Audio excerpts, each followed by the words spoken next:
And we're live. Everybody, welcome back to the Matt Report. I got lawnmowers in the background today because I'm not doing it in the studio, so I do apologize for any of that background noise. So this should be fun stuff. Hey, all-star WordPress hosting lineup roundtable team event today.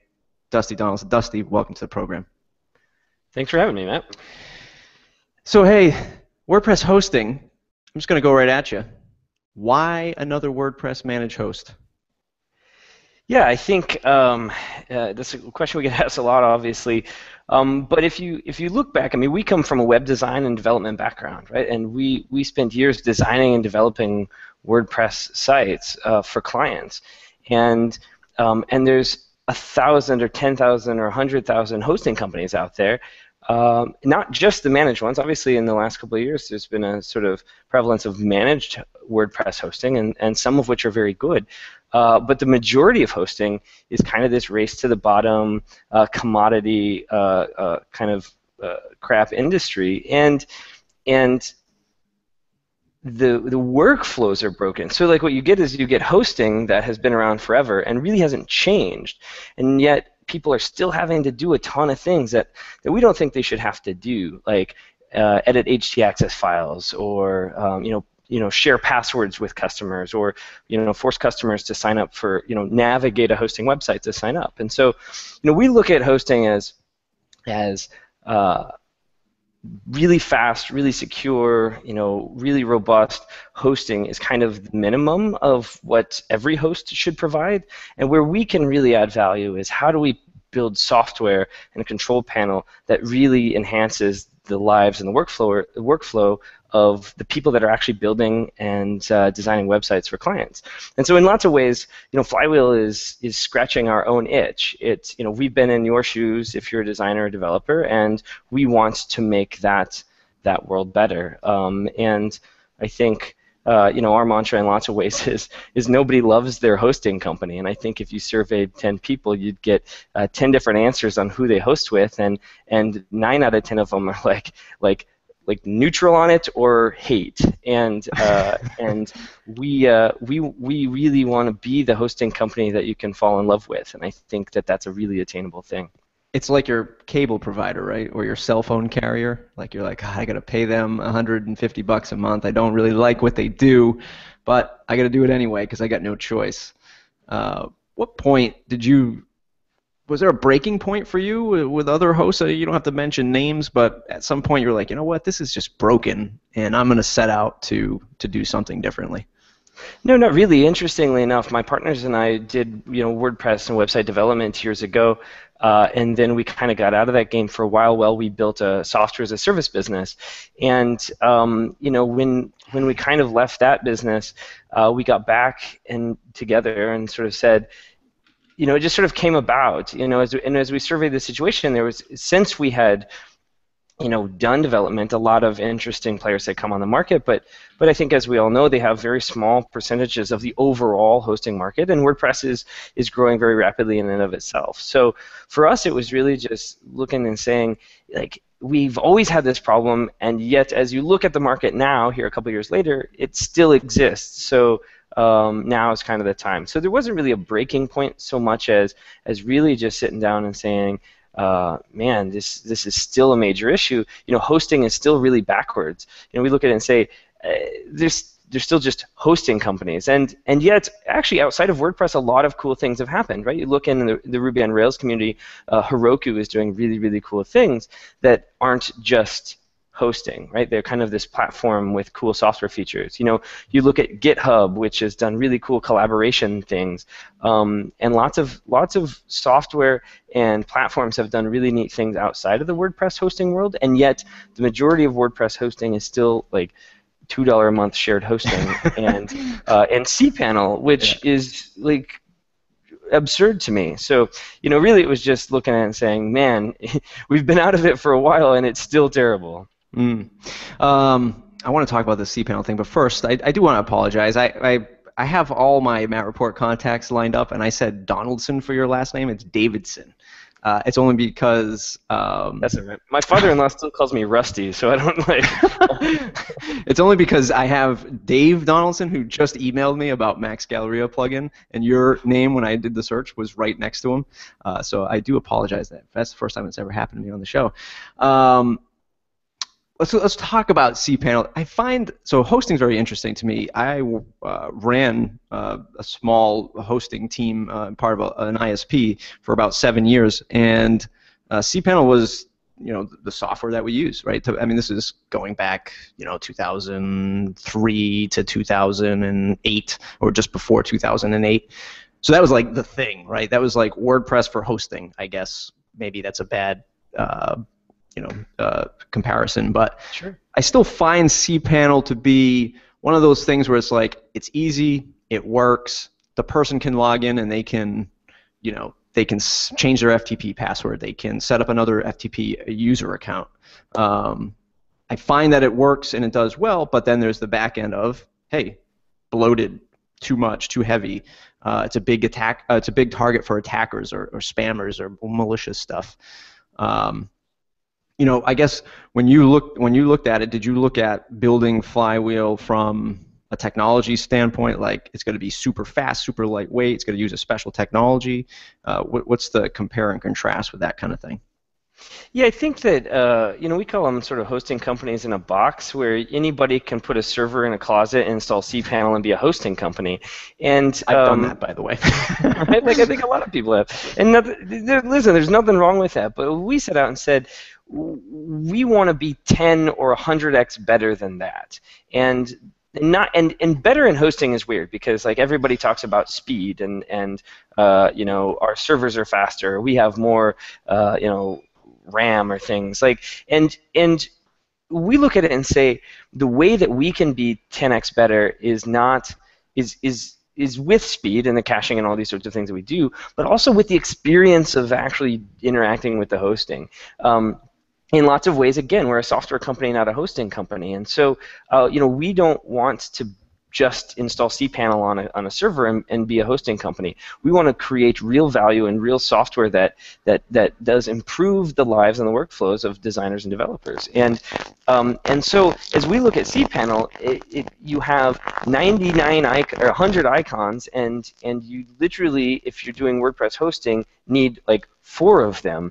And do you really even need 4 of them? Would be my contention. The rest of it is like stuff that I think if you're listen, I'm a developer by trade, so I'm a technical guy, and I know how to modify zone files, and I know how to modify htaccess files, and sometimes I actually enjoy doing it. But my day job is servicing clients, or was servicing clients and designing and developing great websites, not mucking with server settings.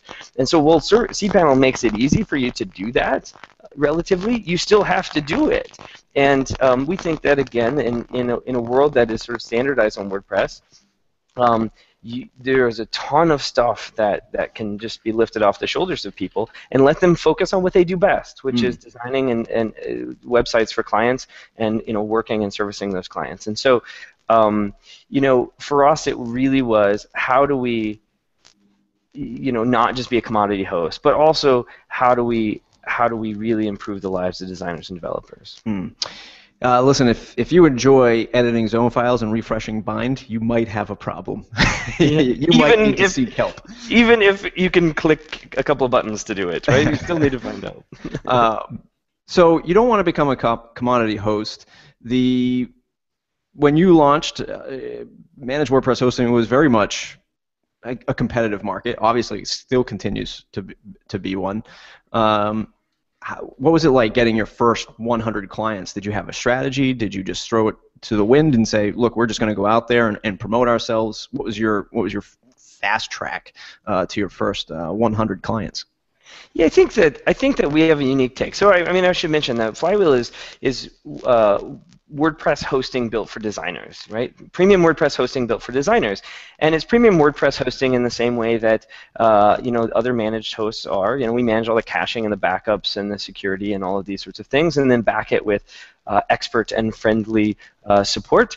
And it's built for designers in the sense that, again, we have this sort of custom software control panel that is nice to look at, but also very easy to use, and really built specifically for the workflow of people who interact with clients when they build websites.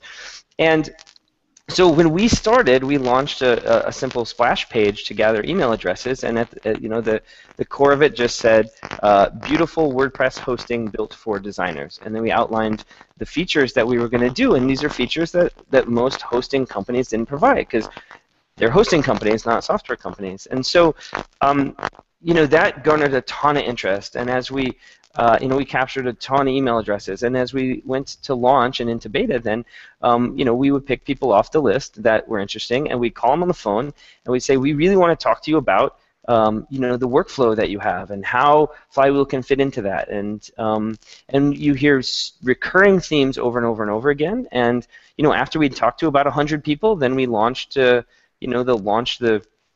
beta version and sort of started there. And again, we target designers in the way. It's what's funny about Flywheel is it seems like niche hosting, right? It's sort of like WordPress hosting built for designers seems like WordPress hosting built for flower shops, and at the same time, we don't think that, because we're targeting designers, and our goal is to be great partners with them, and provide them with great software and support and service, so that they in turn launch all of their client sites on Flywheel. And so, once we had a dozen design partners early on, those dozen design partners probably represented 100 sites. Mm-hmm. Can you give us one concrete example of how you reached out to these first maybe dozen or so designers? Did you go to an event? Did you sponsor an event? Did you just cold call, email? What was your tactic for finding these first 12? Yeah, so I should back up and say we're sort of deeply rooted in the design and development community in the Midwest. We're based in Omaha, Nebraska. So a lot of the early conversations were with our friends, obviously. And so that probably was a kickstart. But beyond that, it was inbound interest. It was people who said, wow, what you guys are doing, or what it seems like you're going to do, really matches with what I'm interested in. Beautiful WordPress hosting built for designers. That really resonates with me. Like, hosting companies are typically very technical and very like pictures of servers, and you guys have pictures of people and beautiful spaces and things. And that really resonated with them. So it started with this sort of inbound interest, and then we just reach back out and say, hey, thanks for signing up for Flywheel, or thanks for your interest in Flywheel. We'd love to talk to you and just listen to what you're doing and what frustrations you have with hosting. And so it was a very sort of it wasn't cold calling in any way, although we're not above that. It was in the early days very much just kind of responding to this inbound interest.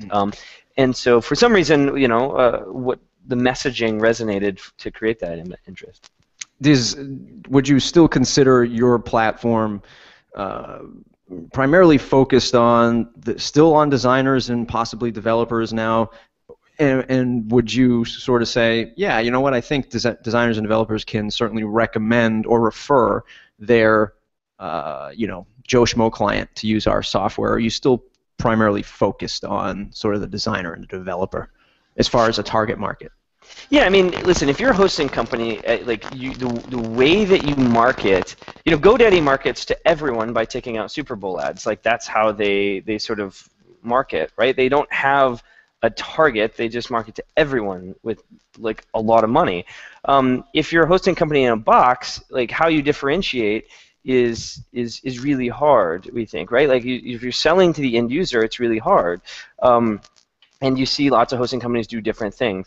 For us, it's really how do we build a platform that resonates with designers and developers, and really go after them really hard, because we think that the way to actually get to every end user on the planet and to host every WordPress site on the planet is to go to the people who actually build and design those websites. So the other burning question, this one comes from Carrie Dills out in the audience, and this is from other folks in the WordPress community that I actually emailed you about the other day. When will there be an affiliate program for Flywheel? Yeah, it's great. So it's in the works, and this is something we've wanted to do for a long time. We treat the affiliate program, I think, differently than a lot of people. We have, we look at it in one of two ways. One would be that you refer another designer to Flywheel, and then you get paid for any sort of work that they do for their clients. The other is that you just refer your clients. And the really kind of cool thing about Flywheel is that the way that it works, traditional, I think, affiliate programs, I give you a link. If you're my client, I give you a link that has my code in it, and you click on it, and then you go sign up, and then I set you up on that hosting. And we've always thought that felt a little, especially when you're doing it for clients, a little awkward. And so with Flywheel, the nature of it is that you just create sites, and then you can easily transfer them to clients. And so the Flywheel affiliate program will take, a referral program will take that into account. So you don't have to pass around these links to get credit for that. It's in the works, we'll say, within, I don't like to commit to time frames, but we'll say this summer. We've got a lot of things in the works, and there's a lot of things people are asking for, and I'd say affiliate program is at or near the top. One of the things that I noticed from your site is you say that you're still a very small team. About how many people are running with you right now? We're 12 right now. So nice. Is that your current sort of roadblock, or is it marketing, is it growth, or is it just finding the right people? And do you have any strategy for growing your team? Like, are you trying to keep it small purposely, or what's your thoughts on that? No, I mean, the challenge with growth for us, at the risk of sounding like, woe is us, is that as a small team, we're signing up so many customers, and we care so much about support that all effort goes into sort of providing amazing support to those customers and that ever-growing customer pool, while at the same time trying to onboard engineers and onboard more support people and onboard marketing people. So it's sort of like this weird flux there, but for us, because support's so critical, it sort of all defaults to support, and unfortunately that means that in this sort of weird interim time, product things kind of get put on hold, which is fine. Those are solvable problems, and we're growing the team now pretty quickly. We definitely have no intention of being a small team forever. I think that the way that you provide amazing support over time and at scale is to have a ton of people. I think the way that you roll out a ton of amazing features is to have an amazing engineering team. I think that a lot of those sorts of things. So we absolutely are growing very quickly, and you'll see, I think, as a result of the people growth over the next 3 or 6 months, you'll see a lot of new features and continue to provide amazing support.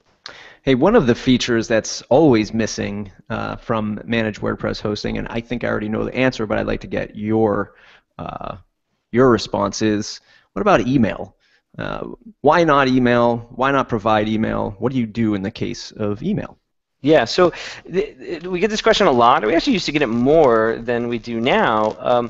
We believe very strongly in being a best-of-breed partner. So we believe that we're the best WordPress host that you can choose, and we believe that Google Apps is the best email provider you can use. We believe that hover.com is the best domain provider you can use. Like these are things that your traditional hosting company just says we do it all, and what happens is they kind of do it all badly, right? Cpanel on a box and run their email off of it, and the challenge there is it's just not good email, and it's not good domain registering, and it's not good hosting, and so we look at it and say we want to be your WordPress hosting partner, and we recommend sort of best-of-breed partners in lots of ways. And so that's our theory on it at this point. We're not married to that.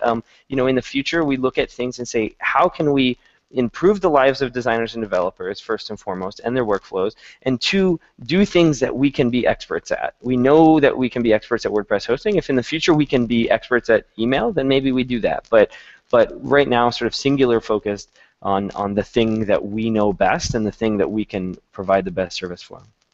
If you think that hosting, web hosting, is a sort of love-hate relationship with customer and service provider, email is like 10x that, because nobody wants to pay for it, but everybody wants it, and everybody wants it to work 100% of the time. Spam, delivery, message size, inbox archive size, but not willing to pay for it. No, But and you're right, and I think a lot of these things. I think there's been a lot of bad behaviors created over the last, let's say, 10 or 15 years with sort of commodity hosting, and it's been kind of a race to say who can add the most stuff and who can out unlimited the next guy. yeah, And I think that has created like really bad behaviors. One behavior that we see and that's both on the technical side, like an expectation that I need to muck with settings in order for things to work, right? That's a bad behavior that's been created by the fact that you just had to do that for the last 10 years. The other bad behavior is to just expect the world for like $0. And we believe that we charge a fair price for a premium product. I think Google Apps is the same way. Like Google Apps charges, and it's a bill that I don't mind paying every month because email is maybe the single tool that I use most in my life. Like I probably spend more time in Google Apps than I do on anything else. And so I'm fine paying $5 a month for it. But making that mindset shift is hard. And what I think that the managed WordPress hosts have done over the last 3, 4, 5 years is start to change that mindset around hosting at least. And my hope would be that you start to see a shift towards paying a fair price for a great product in every category. And you see this a lot in on your show and stuff. Like these are people that are running businesses. They build good products that they want to sell for a fair price. And I think that there's no reason to think that hosting and email and these sorts of things should be any different. a lot of the figureheads in the WordPress community have been very vocal about pricing their product, be it a plugin or a theme, and sort of falling back to, are we going to charge folks for support, for updates, and how do we do this? What's your advice to somebody who's out there who's about to launch their first plugin? Instead of the all-you-can-eat forever infinity for $50, what should these, from your perspective, from where you're sitting, where should these folks position themselves as far as support and pricing and updates, things like that? I mean, should the community as a whole start moving to this sort of monthly support model for their products or something different? Yeah, I think it's really challenging. I really love recurring revenue models, like just in general, whether it's hosting or software as a service or these sorts of things. So, my advice, and it's not applicable to all products, right, is to find a world in which the value that you provide creates a sense that I'm willing to pay for it over time for the product itself. I guess the next best thing would be to say that the value that you provide in support is something that I'd be willing to pay over time. And then, like, to me, third is obviously that if I'm only paying one time, that I'm on a development and feature schedule, and my features create enough incremental value over time that your user base will want to upgrade time and time and time again. Kind of in that order for me. And it's really hard. This like. The recurring sort of revenue, SaaS model is probably the most interesting because, the support one's hard because nobody wants to pay for support, and then they complain when the support's crappy, and or when they don't get answers, and sort of these sorts of things. And so again, we believe in sort of paying a fair price. We pay for lots and lots of services and lots of plugins and lots of things that we believe again in sort of paying a fair price for it. And if they can continue to provide value for us, we'll continue to pay. Is there a particular scenario where you're dealing with one of your clients, and there's a particular plugin that they're trying to use on your platform that you don't have to name names again, but something you looked at, gee, I really wish these plugin developers did this. It would be so much better. Or maybe if they charge more, they'd have more frequent updates, and this wouldn't happen. Has that ever started to come into play with your staff yet? I don't. Maybe. I mean, what's interesting is on the plugins where. On the low end, I wish that some of these plugins were actually maintained and that they were premium plugins, and that's probably typically where it falls. Is you get a ton of free ones that I wish were premium plugins. I wish cost money because they would just be better in general. They there's a lot more effort put towards them. Most of the premium plugins are really good, and they we know a lot of their support staff and a lot of these folks, and we work with them closely to sort of work through issues. And so I think on the on the sort of premium end, most of them are really good. And I wish them success so they can continue to provide support and features and upgrades and things. But yeah, I mean, there's a ton of them that are really good that are free that you kind of are looking at and saying like they're either like ad supported or other models that are donations, and you're kind of, I wish that somebody could have a full-time commitment to this, because I think it would make, in most cases, it would just make the end user's life easier, because I think that, I mean, we can figure it out on our end. Again, we sort of try and take the technical burden off of our customers, and in the cases where they actually call us or email us, we do that for them. But there's a lot of cases where they don't, and I think the end user who's non-technical sort of sits there in the middle and just kind of is frustrated because a lot of the plugins, is frustrated with the plugins that don't provide that level of support on some side, and then they don't call us or they don't use us, so they're kind of like stuck in purgatory in a way. Awesome. Hey, if you're in the audience just watching the show, go ahead and drop your questions into the right-hand column. You can drop those questions in there, and I will get those answered during the show. Back to this topic, though, about sort of, hey, you might start out free, you might start giving away your plugin, and eventually you need support, and eventually you might start charging people. I'd assume it was very much like that for your own company. Like maybe in the beginning you were doing everything manually. A request came through, you actually configured the Apache logs or Nginx or whatever you're using. You actually made all the accounts, you did everything by hand, and maybe now you've kind of reinvested into an automated process. True, false? How does that work for you? Yeah, absolutely. I mean, I think everybody starts or at least tries to start in a place where you the smallest amounts of things possible, and for us it was that, right? I mean, hosting's a weird thing. We talk about, like, you can have a server in a closet in your hosting company, and though I joke about that, that's kind of how we started. But that's partially so that we could talk to customers, and what would happen is talk to customers and they'd be like, yes, I want it, and we're like, we don't have exactly what we'd said yet, but we can host your site, and they'd be like, oh, okay, and then the features are coming in the future, and so that was a lot of it in the beginning for sure. We also believe very strongly in I think Paul Graham said it right, in doing things that don't scale. So a lot of people get really caught up in, well, can I provide support at scale, or can I can I install software at scale, or all these sorts of things, and we look at it and say, let's do it manual now, and it's hard, but that's fine. And what it does is we sort of like learn where the pain points are, and we learn like how we need to automate things, and so we look at a lot of things in that way.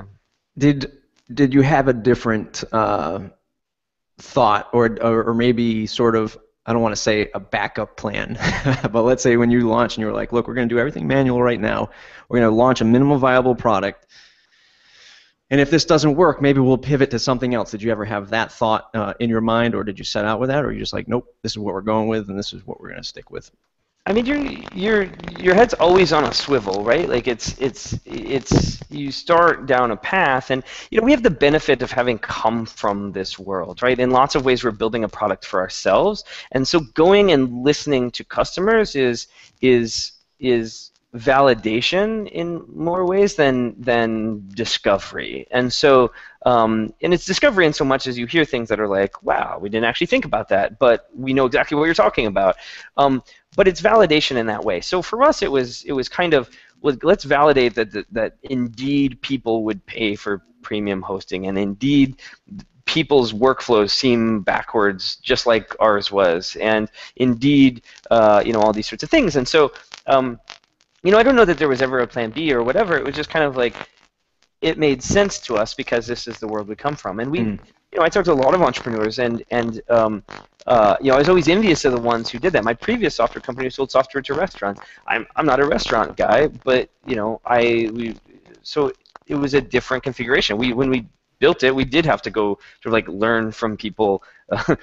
What do you do in a restaurant? It was like, and this was less that. So there was less, I think, concern or around, do we have a backup plan? I'd say that, the majority of our original assumptions are still in place. They've molded, they've sort of migrated somewhat, but a lot of them are still the core of what we talk about. Mm. Yeah, do you have any tools that you were using to actually get customers to give you feedback, survey thing or live chat? I mean, anything that's sort of more tangible in how you actually got the feedback from customers early on? Early on, it was super manual. I mean, it was literally pick up the phone and call or email. And I think a lot of people are afraid of that, which is like, oh man, I got 100 email addresses, and what tool can I use to sort of capture, input from all those people? And we were just looking to say, like, how long does it take to call 100 people? Like, what else am I doing? I mean, if it takes a week, it takes a week. If it takes 2 weeks, it takes 2 weeks. So, I mean, it really was that. It was really just nose to the grindstone, sit down and do the hard things. And I think, now we automate a lot of that. Now at the bottom of support requests, we capture, input and feedback and these sorts of things. And now we email out surveys to our customers. But, in the early days, it was just hustle. And I think, like, a lot of people are afraid of hustle, and they look at sort of, what's the magic bullet on these things, and my advice is just like do it, like just do the hard thing, just pick up the phone and call.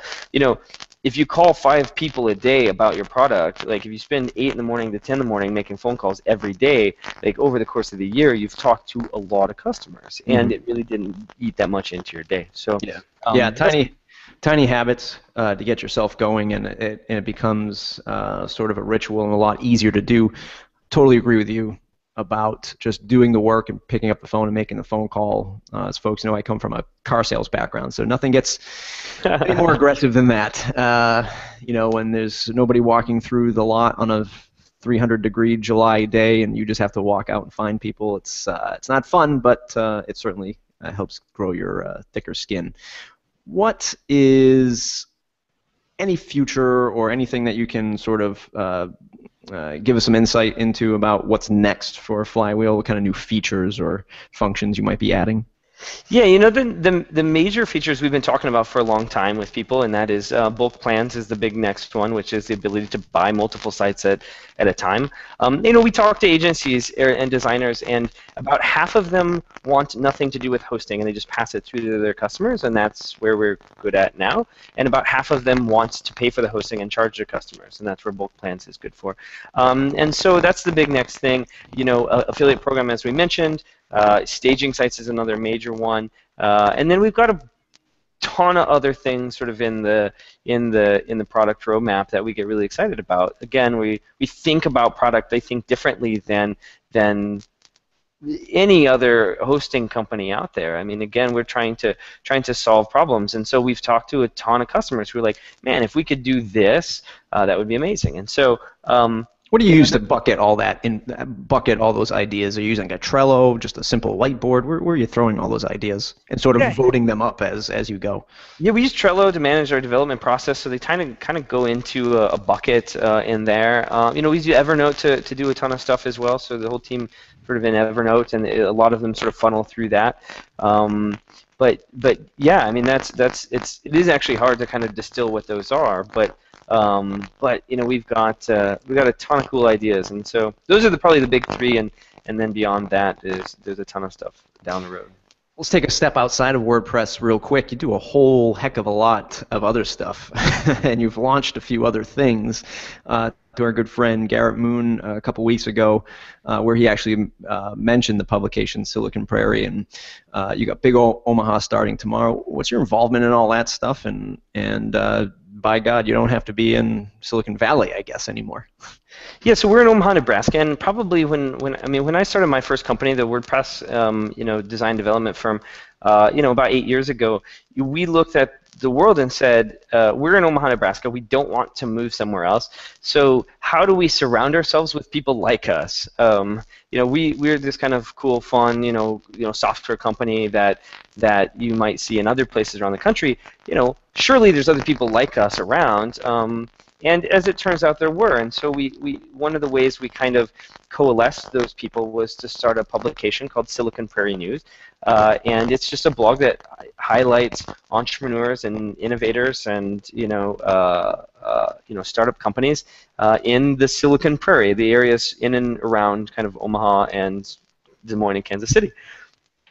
Excuse me. And so, that was it. And through that, we've run, a dozen, large-scale conferences as well around the same topic. You mentioned Big Omaha comes up this week. We run it every May, and we bring in, pretty big-name entrepreneurs to really just, share their story with, the 700 or 800 people in the audience. And this year we have Evan Williams from Twitter, and we have, Kevin Rose from Dig, and we have, Google Ventures, and we have a whole lineup of folks. And over the years, we've had some pretty cool people as well. And so through all this, we're just building this community of entrepreneurs and startups in the middle of the country.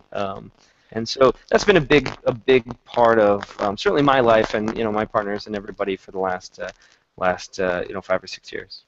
It's pretty amazing. I mean, even starting the publication, the blog, Silicon Prairie. I mean, that's the same sort of thing, right? I mean, it's like throwing a server in the closet and saying, okay, we're going to be a hosting company today. Let's get going. You had your first blog post. You had a team, maybe, of people that you kind of gathered with to get this idea off the ground.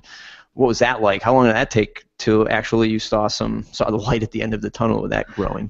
Yeah, well, I'm not sure we're at the light at the end of the tunnel stage on that yet, but but Silicon Prairie News does well. I mean, I think Silicon Prairie News has 10 or 12 people now, and I no longer run it. We've kind of I've transitioned out of that, but it started my partner Jeff Sabatsky and I in that it was our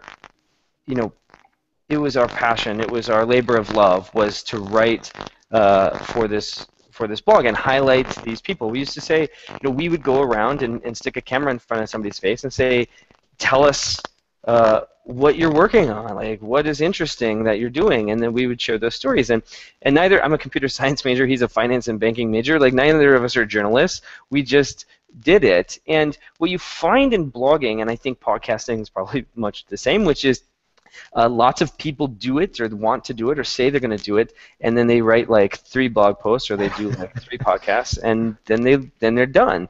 And I think the thing that made Silicon Prairie News successful was the fact that we just stuck with it, and it was a big part because we were really passionate about it. And so that simple act of just continuing to do it built this community over time. Listen, I talk a lot about, we created a demand for startups in the Midwest. Like nobody was talking about startups before we were in and around kind of Omaha and the Midwest here, and now they really are, and now people identify. Garrett identifies as being part of the Silicon Prairie, which is really pretty cool. But you kind of got to take like one step at a time for like a long time before you get there. Yeah, no, I mean, it's great advice. You just got to do the work, like we said before, and stick with it. I mean, I know I haven't hit 100 episodes yet on this podcast, but we have 200 videos that we've done for the studio sort of web show that we do, and it's just a lot of work, and it just takes time for it to finally start to come to fruition. And in the beginning, you're just talking to nobody. You're talking to one other person, and then eventually, the folks start coming in. So it's amazing stuff. What's the biggest challenge you're facing right now at Flywheel? The biggest challenge a week ago was that we didn't have enough people to kind of do what we needed to do, and so we're working on sort of solving that problem. I would say the biggest challenge long term for us is staying focused on what we do and what we do best, and not. It's really easy to get caught up in the noise of it all, and just the market is really huge. Our customers love the product. Our customers are sharing the product. The customers, it's sort of like, how do you maintain a focus on the customer and the product, and bring your whole team on that. Like, get your whole team around this idea that this is our singular focus, and if we do this really, really well, if we're true to ourselves and do what sort of execute on our plan, then that's the way to kind of build a big business over time. And that's really hard. It's really hard with new people. It's really hard with lots of stuff going on. It's really hard with new competitors and stuff come along all the time, and it's hard to get caught up in that, but or hard to not get caught up in that. And I'd say that's like the major thing is just this sort of like singular focus on doing what we do best. Do you think the noise is amplified in the WordPress space specifically? I mean, I'm sure I already know that the noise in hosting is there because it's hosting and everyone's got something to say about hosting. But then you kind of drill down into the WordPress world and it seems like there's just so much other stuff going on. I mean, do you find it a little bit more difficult in the WordPress space versus if you were just hosting, I don't know, just plain HTML pages? Yeah, sure. I mean, the WordPress space. I mean, but you get this in any community, right? And we, in lots of ways, are a new entrant to the community, so you get that, and that's fine. And we want to be a good and productive member of multiple communities. So the design community, the WordPress community, the hosting community, whatever it is.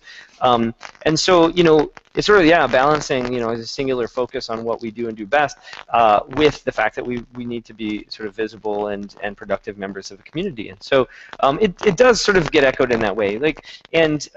But again, the market is huge and the world is massive and WordPress is massive. It's really hard to wrap your head around 1 in 5 websites. And so the world is a big place, and I think there's room for lots of great players, and we aim very much to be one of those. Chris Lemma just recently said that don't be afraid of competition. There's still room for folks to compete, and you might want to launch an e-commerce plugin, even though there's a whole bunch of them out there. There's still an opportunity to capture your particular audience. Do you have any parting advice for anyone who wants to throw their first server in a closet and perhaps install Cpanel and say, we're going to set out to be a better fill-in-the-blank WordPress host? No, it's great. I think that's fine, and I think that's like that in any industry. And my advice is whether it's hosting or whether it's dog sitting, it's how do you be 10x better than the next person? And think about that by whatever definition. And in hosting, it inevitably comes down to like speed and these sorts of things. But if it's an e-commerce plugin, like how are you 10x better than the next guy? How are you differentiated in some way? Whether maybe that's just brand, right? Flywheel's got a beautiful brand. Our brand and the way that we carry ourselves is majorly differentiated than HostGator, as an example. And it may seem superficial, but that's a thing. And so whether it's hosting or whether it's sort of whatever product that you want to get into, so I always like this mindset around being sort of like 10x better. Somebody wrote the other day about in any sufficiently large market, there's room at the bottom for like really big companies as well, and they use CRM as an example.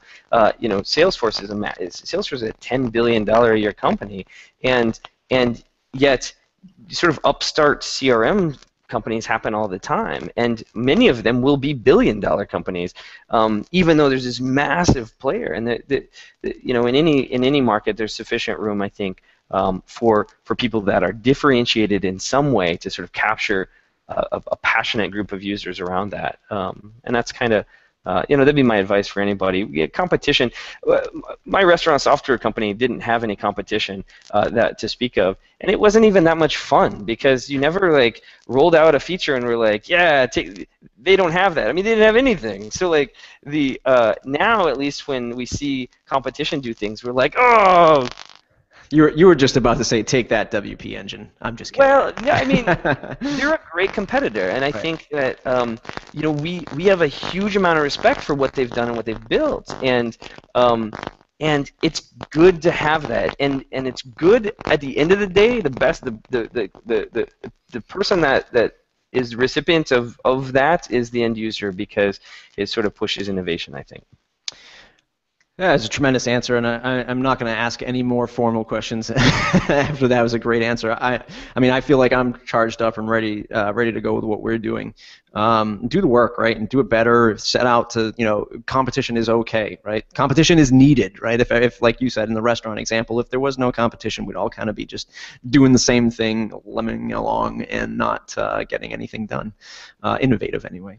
Let's jump into the second segment of the show. Talk about what's in your toolbox. I think you kind of answered some of this before, but do you have any software or hardware that you use to get through your day? Something that might be not as known or public as like an Evernote or a Gmail? You know, one of the things that I absolutely love is Boomerang for Gmail. Boomerang is a plugin for Gmail. I think I pay for it. There's a free version, and it allows you to kind of bring emails back to your inbox. So I can email Matt, and if you don't respond in 4 days, it brings it back to my inbox.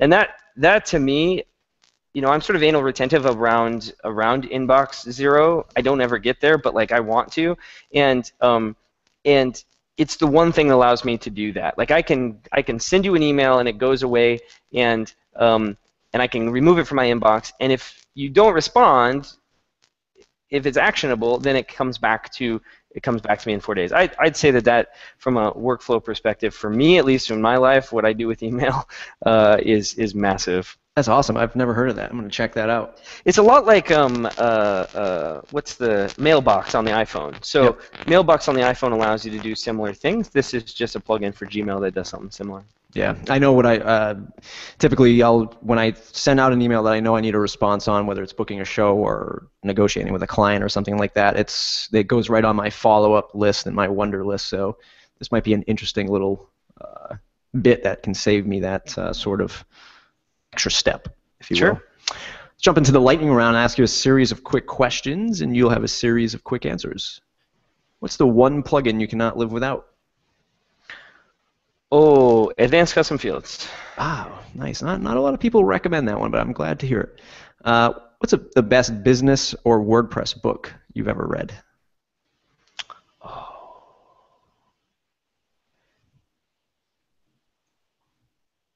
Man, I'm big on teams. Tribal Leadership is a fantastic book. I can't remember the author of it. It was about building tribes within organizations, and I truly believe that teams outperform individuals every day. So, yeah. Nice. What's a quote that you live or run your business by? Oh, man.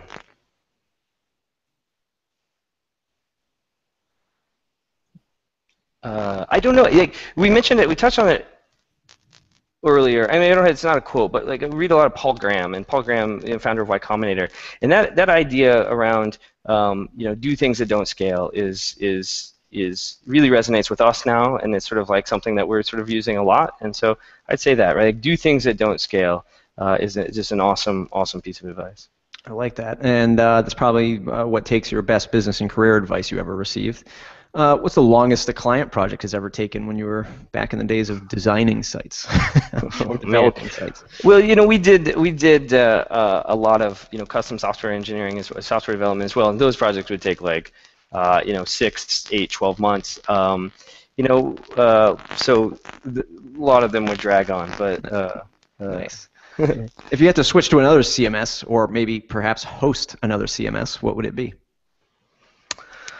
Oh man.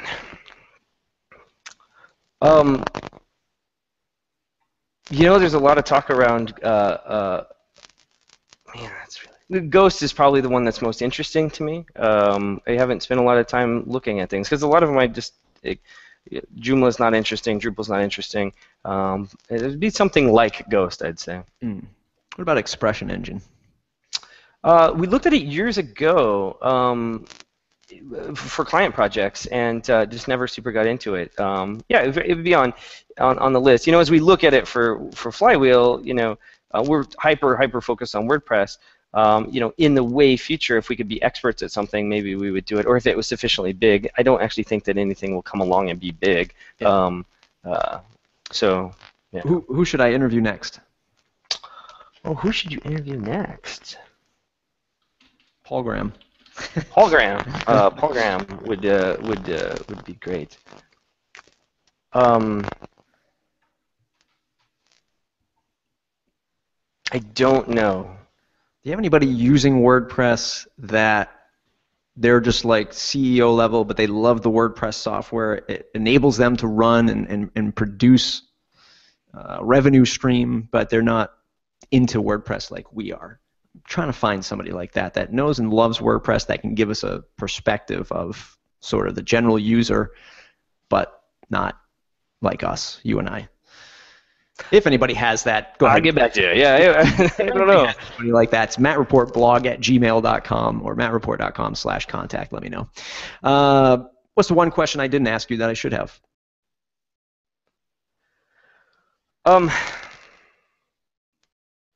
You say, why did you? Why did you start companies in the first place? That's a question that a lot of people always do. The answer for me is not because I had some great idea or because I was interested in even doing consulting or development work. It was that I hated my job so much that like it was the only option. I had this corporate soul-sucking job, and you know, and I sort of at that time came up with this idea that life's too short to sit in a cube and hate your job, and so I just sort of like quit. And you know, WordPress and web development was the thing that I could fall back on, and that sort of turned into a company. And sort of real no intentions at that point of being kind of an entrepreneur in that way, but that was it. Awesome, awesome. Well, this has been a great interview, man. I really appreciate you taking the time to do it. Lots of amazing advice. I love doing the work, and you know, a lot of folks get caught up on what's the easiest formula I can do to improve my heat maps and click-through rates. Like, no, man, pick up the phone, you know, call these people, interact.